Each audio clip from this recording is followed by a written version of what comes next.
को लेकर केंद्रीय मंत्री अनुराग ठाकुर ने कहा कि मोदी सरकार ने किसानों के लिए बहुत कुछ किया है। वहीं उन्होंने किसानों से ये अपील की है कि बातचीत से सभी समस्या का हल निकल जाता है। आप भी इसके लिए प्रयास कर सकते हैं और इसलिए किसान बातचीत के लिए टेबल पर आए।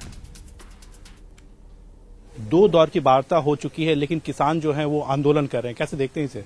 देखिए, मैं इतना ही कहूंगा, मोदी सरकार ने पहले दिन से चर्चा को बड़ी गंभीरता से लिया, आगे भी लेंगे।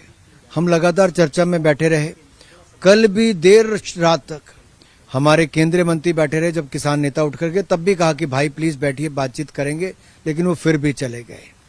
और आज सुबह प्रदर्शनकारी सड़कों पर निकले, आगजनी तोड़फोड़ जो भी हुआ, मैं कहना चाहता हूं, आप कृपया करके हिंसा मत करिए, तोड़फोड़ मत कीजिए, शांति से बातचीत में हिस्सा लीजिए। हम पहले भी चर्चा कर रहे थे, आज भी करेंगे।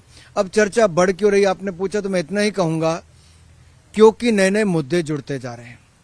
कहा गया कि WTO से भारत को अलग हो जाना चाहिए, बाहर निकल जाना चाहिए, वर्ल्ड ट्रेड ऑर्गेनाइजेशन से। अब कहा गया कि FTA को रद्द कर देना चाहिए, यानी कि फ्री ट्रेड एग्रीमेंट, व्यापार के जो समझौते होंगे अन्य देशों के साथ, उसको रद्द कर देना चाहिए।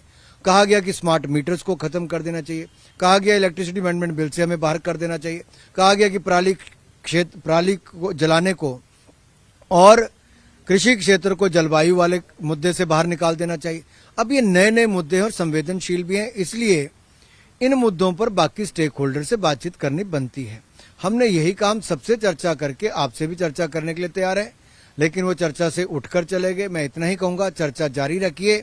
अगर कतर में नौसेना के अधिकारियों को मृत्युदंड से बचाकर हिंदुस्तान सुरक्षित ला सकते हैं, ऑपरेशन गंगा में 27,000 हिंदुस्तानियों को बचाकर ला सकते हैं, तो हर समस्या का हल टेबल पे बैठ के ही निकलता है।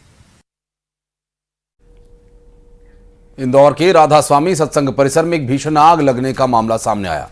दमकल की गाड़ियां मौके पर पहुंची, समय रहते आग पर काबू